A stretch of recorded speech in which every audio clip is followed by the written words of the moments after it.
Legend has it that it was written by the Dark One. The Kinonomicon Ex Mortis. Roughly translated, Good movie. of the dead.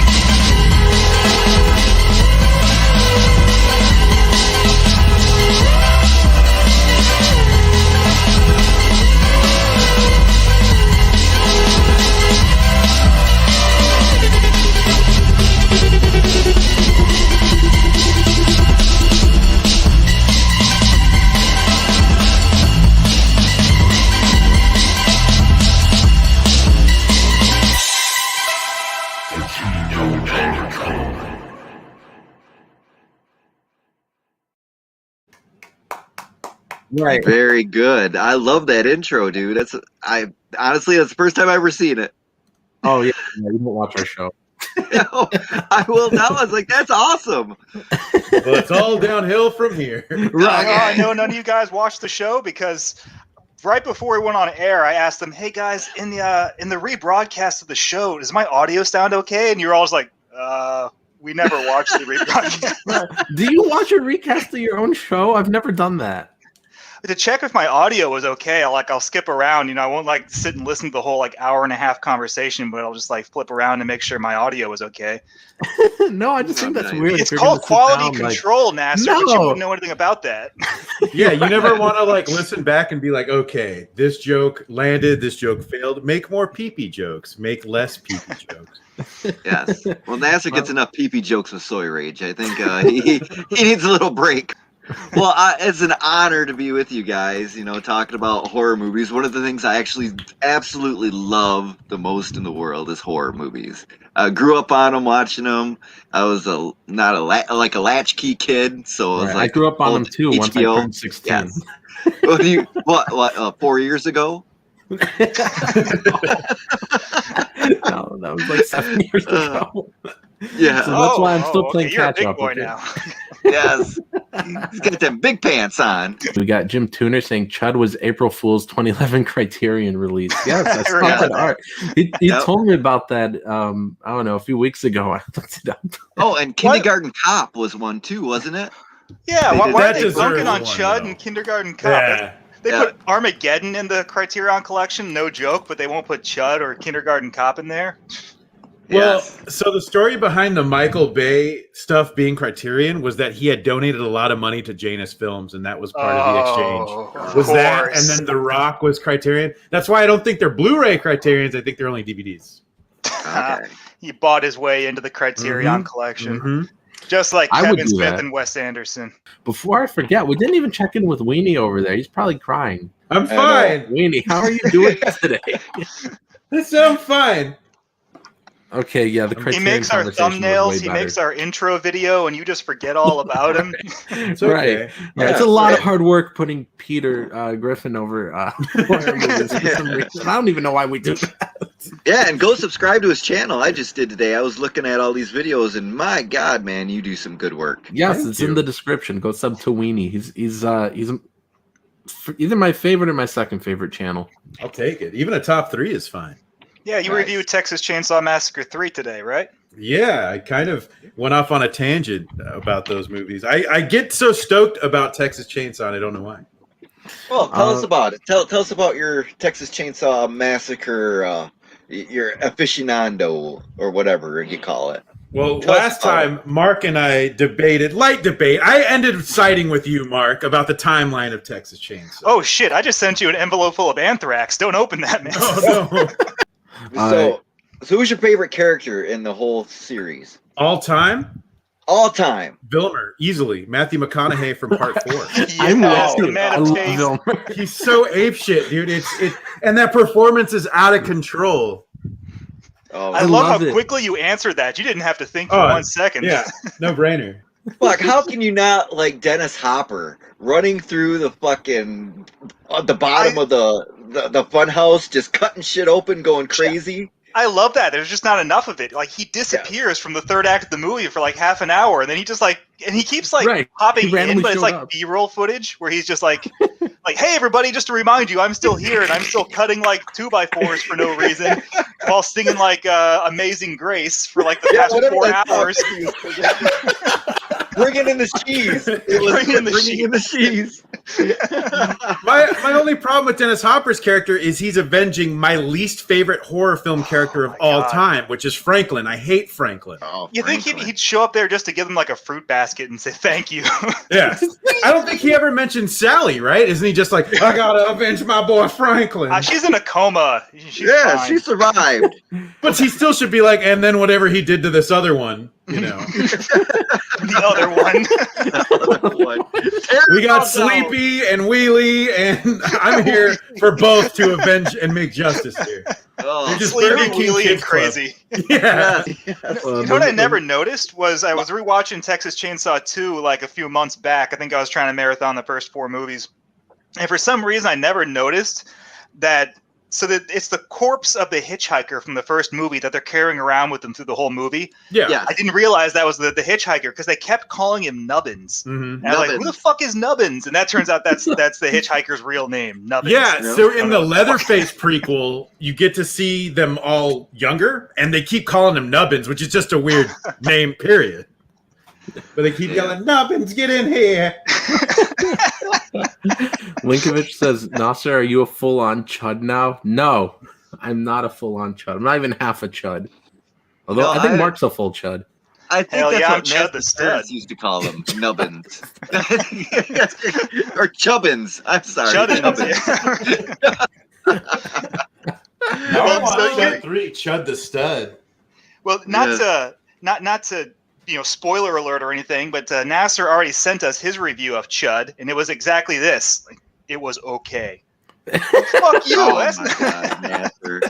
No, okay, so it's called Cannibalistic Humanoid Underground Dwellers or something, and I'm like, all right, so we're gonna get this whole movie of these monsters underground, and we didn't get that, and they hardly show up till the end. And then when they discover, and the people are like, okay, there's something underground, I was like, hell yes, they're going to go down, they're going to have this equipment, and they're going to fight the monsters. And then it barely happens for like 2 minutes.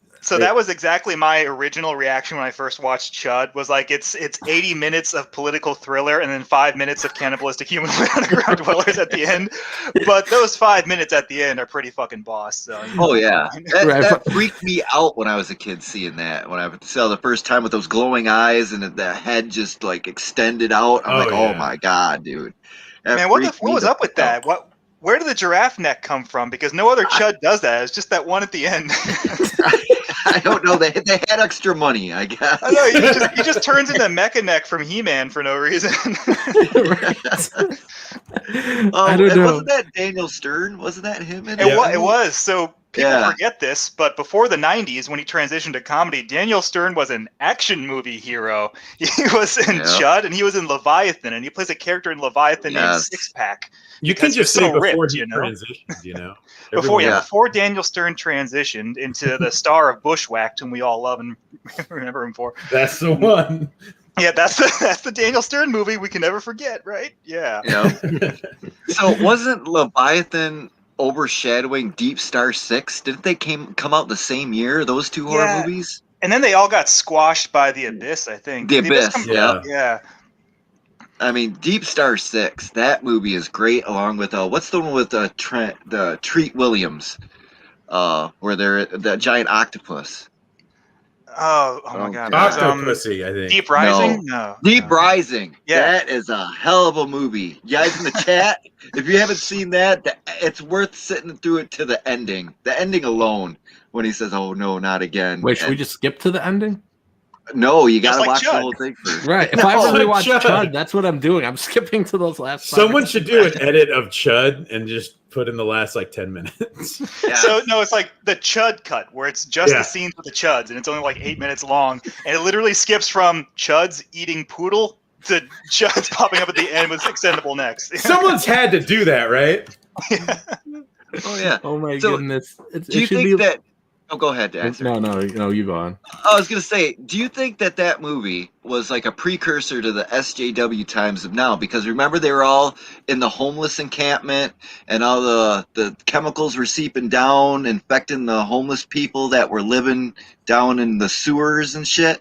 So, do you think that was like an allegory for the time, saying, "Hey, look at what we're doing to the homeless population that we have. We need to help them because we're killing them."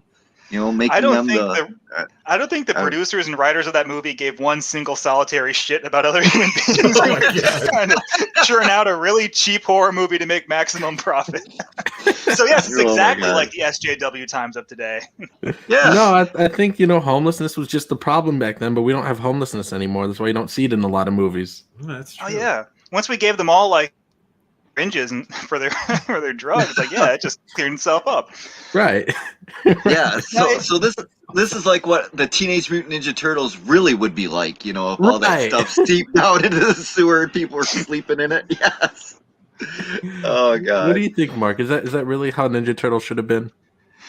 It's funny. It's like, man, the Ninja Turtles, like, they lucked out. Of all the canisters of radioactive shit, they got the one that turns them all into like buff eggheads that that like have six packs and biceps, whereas like the poor Oscar the Grouch guy got turned into a fucking like zombie giraffe thing. It's like, what the hell?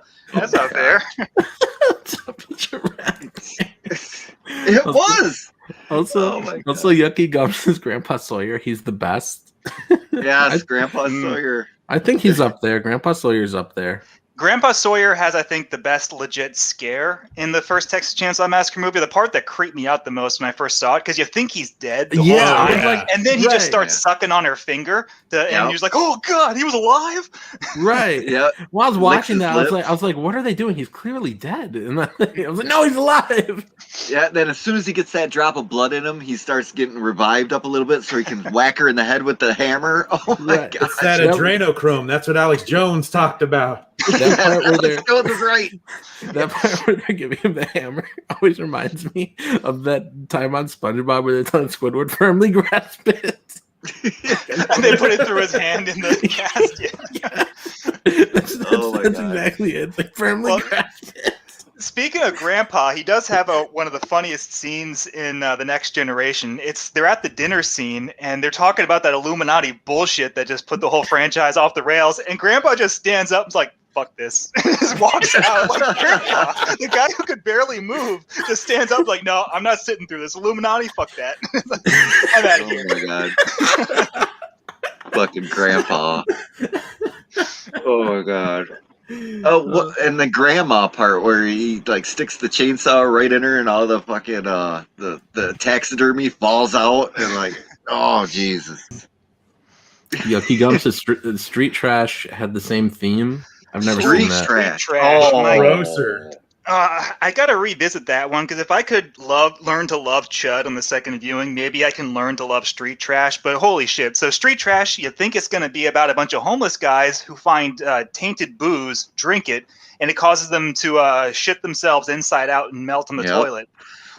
That's like 3 minutes of the fucking movie, and the rest is all about a gang war between a bunch of homeless people. It's like, this is the worst bait and switch. A lot of dirty homeless rape in that movie. Yes. I remember. Yeah, A lot of dirty boobies. Yeah. Yeah. And doesn't some guy get his dick ripped off and eaten by a dog, or am I thinking of something else? Yep. Okay. Yep. And Mark, you got to get the Blue Underground release of that, because it actually has a Venom label that you can slap on a pint. You can go to the store and get a pint or something, and you can slap the Venom label right on it. Oh my god, it's so.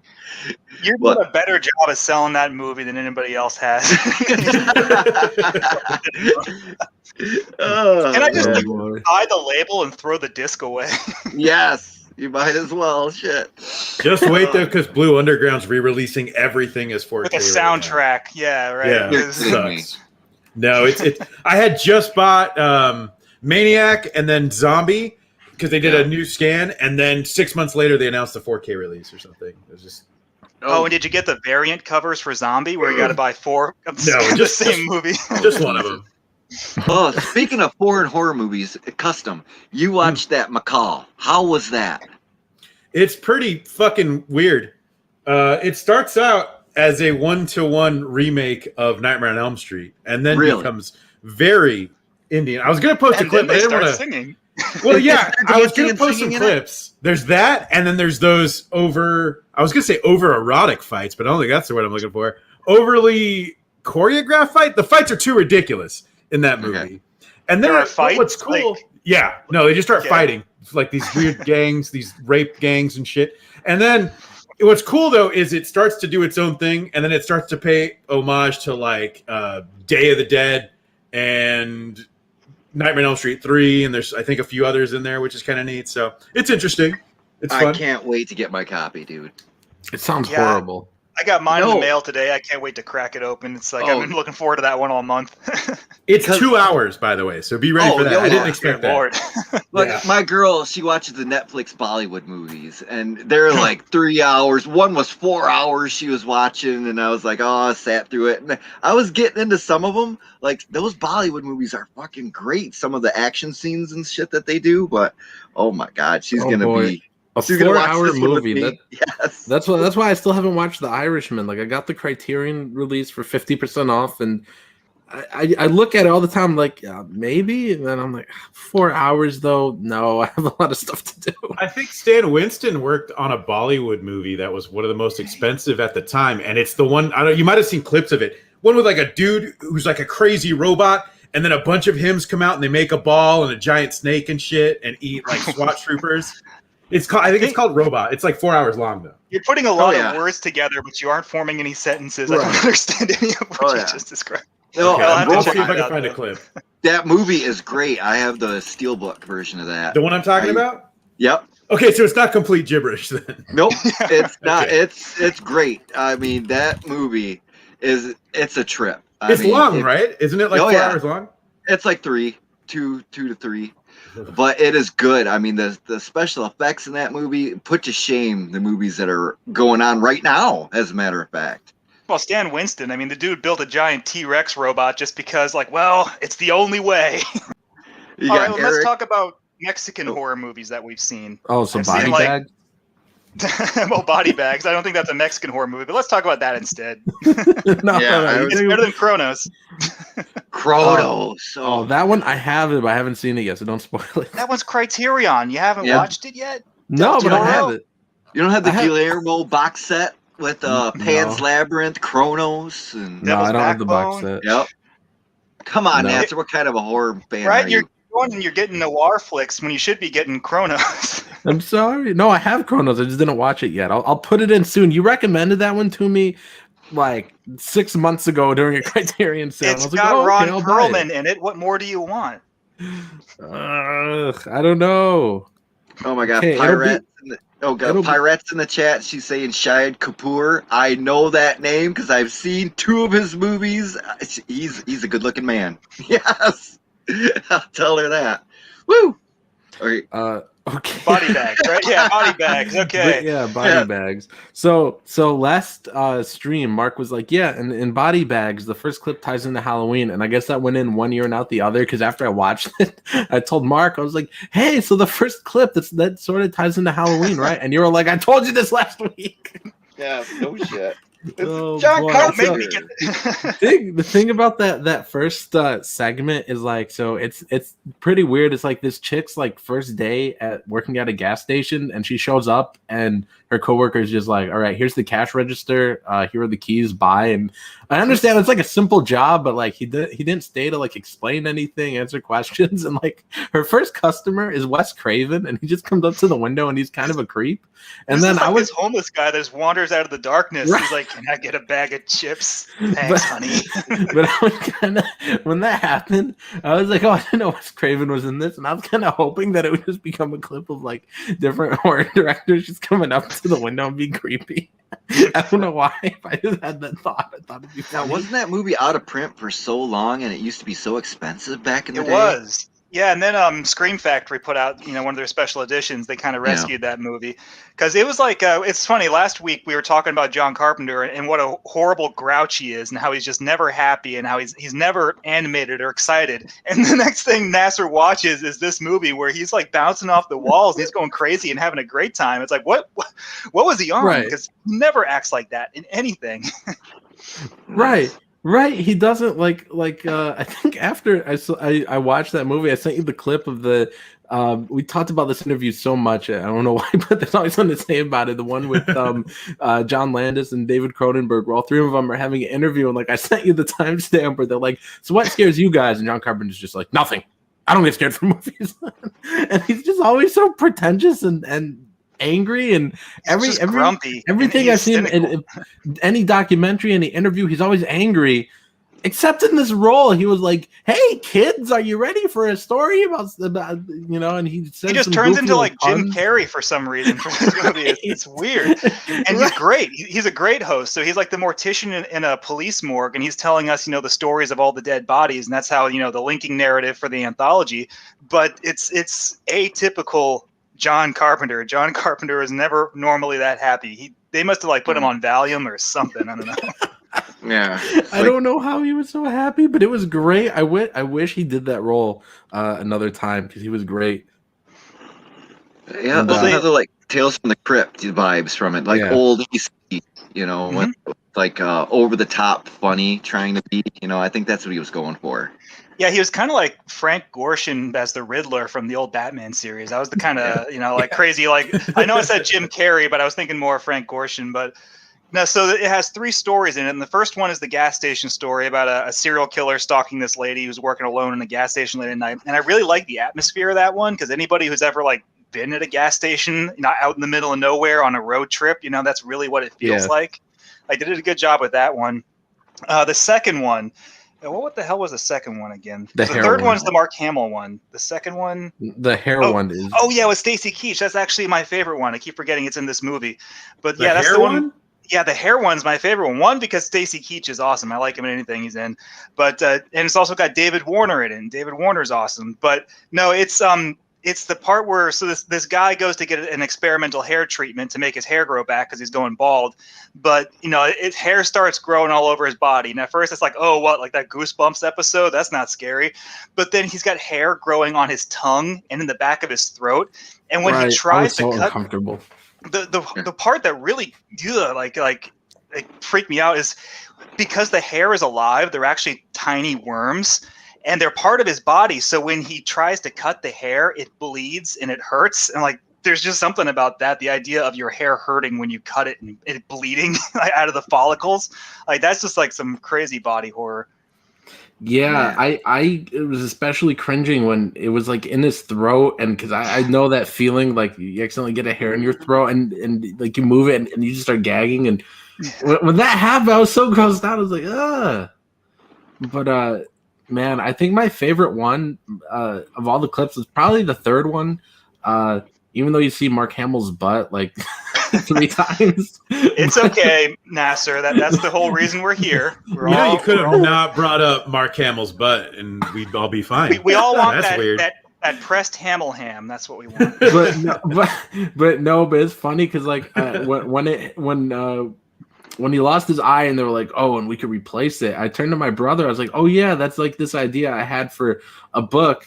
And like I told him the exact idea I had for this book, and it was basically what happened in the movie, where I told my brother, I was like, "Oh yeah, I had an idea for this. Where like, somebody needs to get like he gets his eye replaced, but in my idea it was like a longer or heart or something." I told my brother like, "Oh, and what if it's like alive, like it has its own mind, and and the previous person was a killer, and so you have their thoughts in your head." And that's exactly what happened. I was like, "Oh no!" Well, they've already extrapolated that into so that there's a Chinese movie called The Eye, and it got remade in America as The Eye, and yeah, it's exactly the same premise, just without Mark Hamill and his awesome 90s mustache. Body parts where they take a bunch of serial killer body parts and different people get them, and it leads them to kill. I think. And you know how old this the premise Lawnmower is? Man guy in that one? Yeah, Jeff Fahey. Yeah, Jeff Fahey. Yep.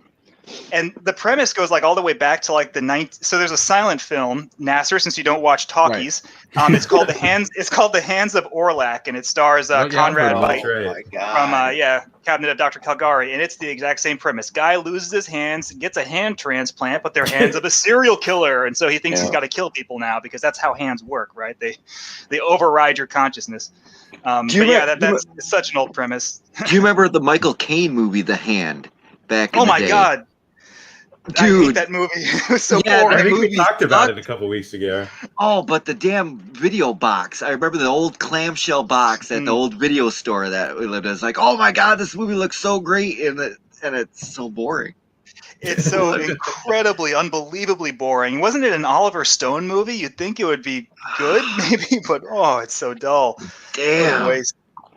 And it has music by James Horner, and it's got Michael Caine in it, so, and just none of those pieces came together to make a good movie. Yeah, I mean the box art is the best part of that whole movie. Yucky Gums' Scream Factory is releasing The Hand. Why? Yeah, they are. So Scream Factory, I think they're at the bottom of the barrel. They're going to turn into like a Vinegar Syndrome or a Synapse Films pretty soon because they're out of mainstream franchises. I would buy it just to listen to the commentary. Really? I would like to know about the commentary of what they were fucking thinking. I bet it's going to turn into that John Carpenter. It's going to be like the commentary from In the Mouth of Madness where they're just talking to the lighting guy, the lighting director. It's like, so what kind of light bulbs did you use in this scene? Like, I used a 60-watt fluorescent. I remember it was the first time I ever sat down to watch a commentary, and it turned me off from commentaries. I was like, yeah, I'm in the mood to rewatch In the Mouth of Madness. I was like, ooh, why don't I watch it with the commentary? And then he's just like, so what is the lighting you used in the scene? And the guy's like, I hate commentaries like that. I just turned it off. I gave up on them a long time ago. So I got my expectations for commentaries. The first one I ever watched was also the first DVD I ever bought, and it was Ghostbusters. And that had an awesome commentary where it's Joe Medjuk, Harold Ramis, and Dan Aykroyd. And they're doing like the MST3K. Like you can see their silhouettes as they're sitting there watching the movie. Oh, wow. And they tell these great stories. It's an awesome commentary. And I have never watched a commentary that good ever again. They're almost always like the one from In the Mouth of Madness where they're just super fucking boring and no one has any charisma. Have you seen the Total Recall one with Arnold Schwarzenegger? Wait, Arnold does a commentary? I didn't know he did those. And he pretty much is just telling you what you're seeing in every scene. He's like, and then these spot where they pull the red ball out of my nose, and then the director producer's like, yes, and he's like, and then this is the part where I kick in the door, and that is my wife, and he's like, So he turns into that. So he turns into that sketch with Chris Farley and Arnold Schwarzenegger when he changes places and he becomes Chris Farley. Yeah. Like, do you remember that time when I yelled, "Get to the chopper"? Dude. I got a one-up you on that one. There's Cannibal the Musical with Trey Parker and Matt Stone. Their commentary.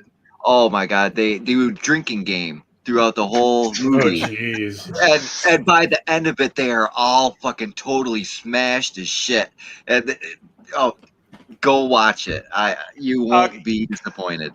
Okay, yeah, I'll believe you on that one. I gotta see that movie again. I haven't seen that since VHS, but I bet that's good because it's Trey Parker and Matt Stone. They're comedians, so yeah, they're gonna do a good commentary. Eric in the chat says Gremlins. I don't know if I watched the commentary of Gremlins.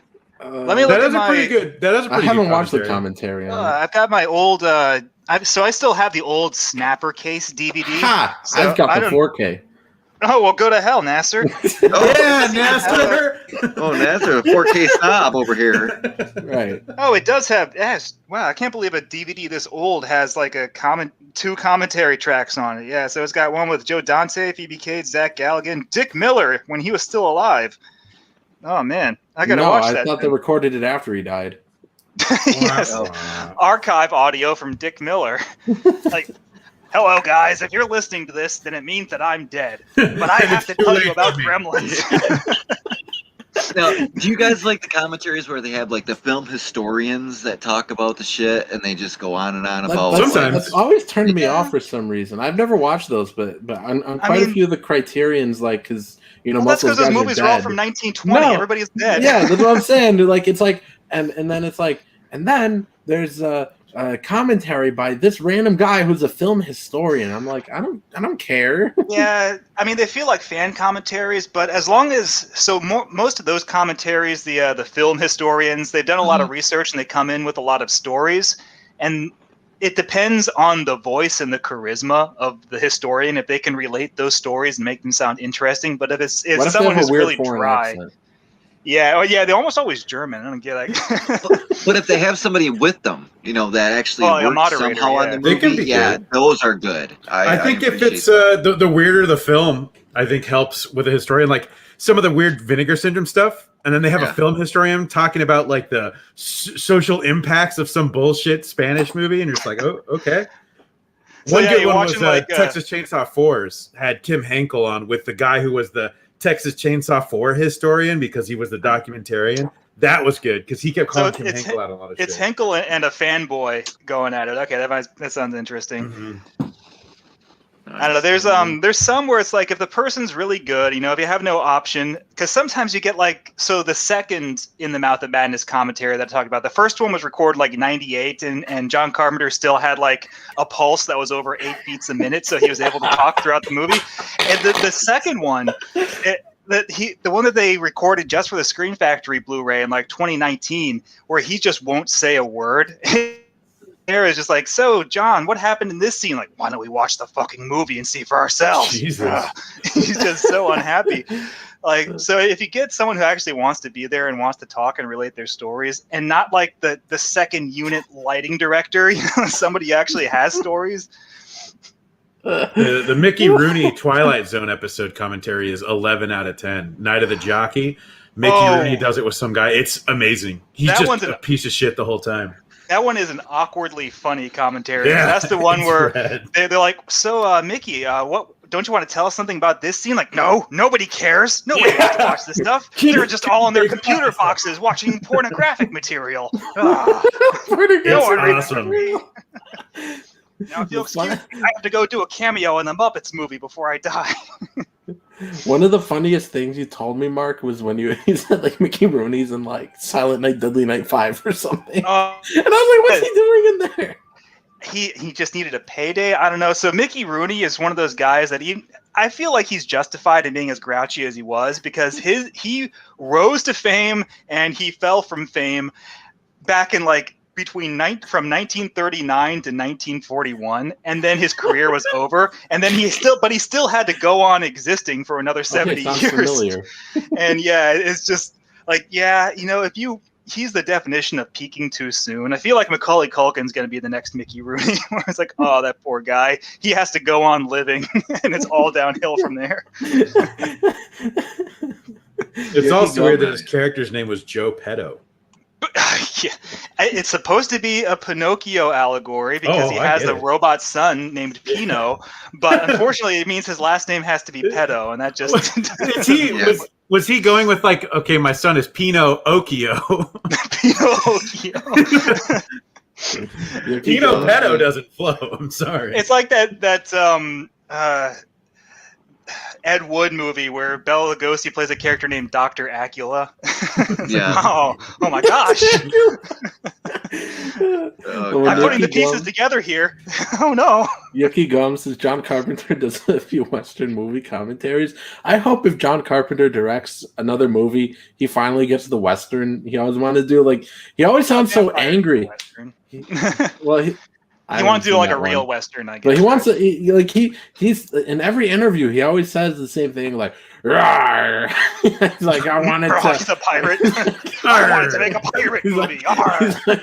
With horses and cowboys. He's like, I wanted to get into movies to do Westerns, and then they all died. And then he always says, like, something Howard Hawks. He always comes back to Howard Hawks with him. Jesus. But if you do watch a lot of his movies, they aren't Westerns, but you can tell, like, he was trying to, like, make a stealth Western, like Assault on Precinct 13, and even, like, They Live has that sun-bleached kind of feel to it, and all those guitar twangs, like, kind of like music to it, and Vampire, wee wee woo. Yeah, like Vampires has that feeling. It's like he really wants to make a Western, but nobody wants to watch a Western. So he's like, all right, I'll just put some fucking vampires in it or something. I don't care. No, but I hope he does one more movie. He gets to do his Western. Oh, boy. Oh, jeez. Eric says, I did actually learn stuff from the Criterion Godzilla commentary, like how a small group of producers decided America can't handle subtitles and just made that decision for the entire country. Well, they were absolutely right. Yeah, I think that was a good call.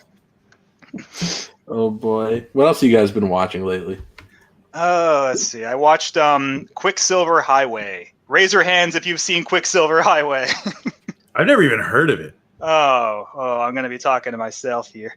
So Quicksilver Highway was a TV movie made in the 90s starring Christopher Lloyd as a imagine Christopher Lloyd pretending to be a 16-year-old goth kid, but it's like 65-year-old Christopher Lloyd. So he's like decked out with the long black fingernails and the fishnet stockings on his arms and like the black leather. And he's this guy who drives around the country in the back roads in an RV, basically flagging people down and telling them scary stories that they don't want to hear at the most inopportune times. And so he tells two scary stories, one written by Stephen King, one written by Clive Barker. Only two? Yeah, no, only two. It's kind of That's a ripoff, weird. but yeah, and they're way longer than they need to be. So the Stephen King one called The Chattering Teeth is literally guy picks up a hitchhiker pulls a gun on him and tries to kill him. Guy crashes his car. Hitchhiker gets eaten by a pair of novelty chattering teeth. And they stretch that out to like 45 minutes. It just won't end. It just keeps going and going. That sounds familiar. You might have seen it on TV a long time ago and just kind of blocked it out. It's one of those movies where you just have it on in the background, on like the Sci-Fi Channel or on Shudder or something. It's just a movie that comes on. You kind of comes and goes. The second story though is actually really interesting. It's fucked up by like circa 1997 made-for-TV CGI, which doesn't do it any favors. But it's got Matt Frewer in it. And Matt Frewer is one of my favorite character actors, and he's great. He's a plastic surgeon whose hands come to life independently of his own consciousness, and they want to lead a revolution of all the hands in the world. And so they awaken consciousnesses in everybody's hands. And so everybody's hands start cutting themselves off and freeing themselves from the bodies. Oh, that sounds really cool. It is cool. And they turn into they do the effect of Thing from the Addams Family movies, these disembodied hands that are running around like spiders on their fingertips. The problem is that that's only for close-up shots. For any wide shots, the hands are all this really awful CGI. But Matt Frewer has to stop the revolution of hands before it gets out of control. And so he realizes that if his body, and the ending doesn't make any sense because the hands are shown that they can live independently of the human bodies that they're attached to. But the way he defeats his own hands is he jumps off the roof of a building and kills himself, and that kills the hands. That didn't make any sense, but that's okay. Yeah, that is really confusing. Clive Barker. Yeah, he was trying. Not really. Oh my God. Clive Barker's on his last legs. Have you seen him recently? Oh boy, I've heard. He has been for a while though.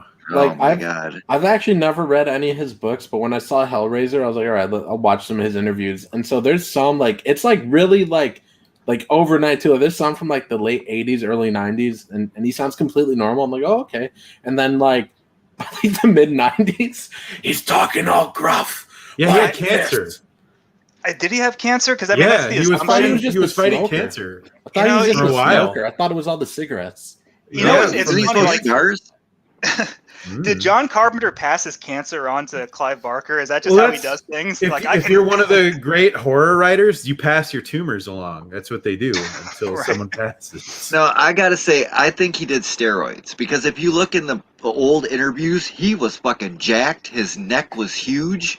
I think he did steroids. Because he was jacked. I used to have a VHS copy of Hellraiser, and a bonus feature at the end of the tape was an interview with Clive Barker, and it was a vintage 1989 interview. And he was humongous. He was jacked. He went from this skinny fucking guy, he was 150, maybe pushing 180. Then all of a sudden, boom, he's got these huge fucking 24-inch python arms, Oh, a neck God. like a tree trunk. Just overnight, it seemed like. And now look at him; he can barely walk. Yeah, and then he just like shrank. He turned into like modern day Frank Miller, who just looks like a walking mummy.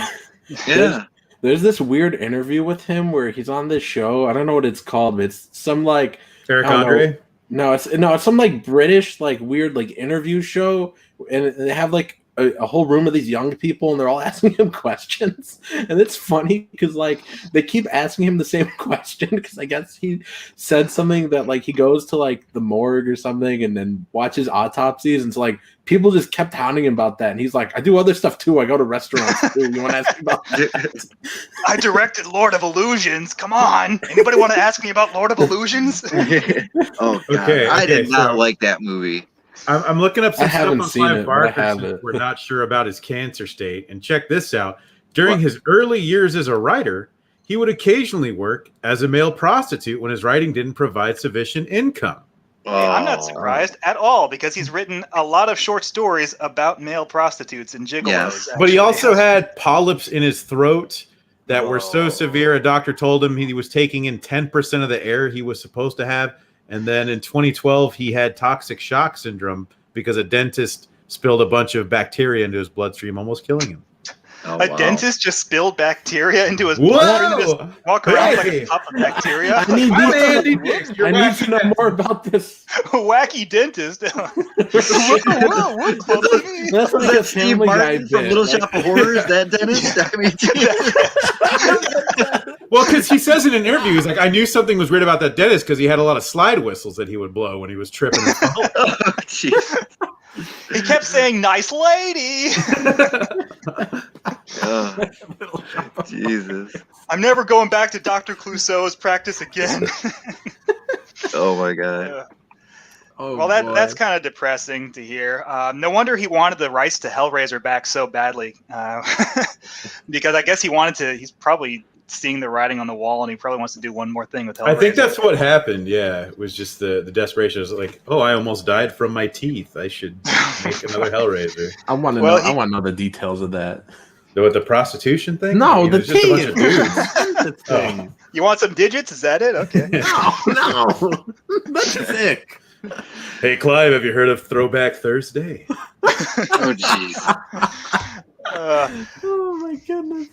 Oh my Oh God. boy, you guys are killing me. Let's see. Let me see what people in the chat are saying. Eric says the Scarlet Gospel was hot garbage. I've heard that it was really bad because that was the book that he wrote. That was his sequel to The Hellbound Heart, which was the book that Hellraiser Yeah. was based off of.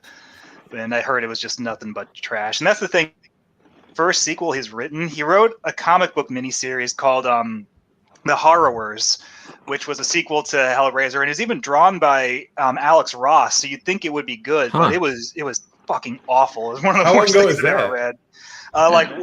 Way back when Marvel Comics under their Epic imprint had the Oh, rights. Yeah, to that Hellraiser. was like their Books of extreme Blood. stuff, right? Yeah. They Yeah, did the yeah. Books of Blood, the epics. They did all Yeah. that. Yeah, Oh, they God, did dude. a bunch of adaptations of that anthology. Yeah. Yeah, and I that think was they did good. Nightbreed too, right? Yep. Yep. They Yeah. had, and they, God, I think they even did like mutations or mutronics or whatever the hell that Something. thing was. This like Yeah. superhero team that was all messed up, right? Yeah, Yeah. Ecto Kid.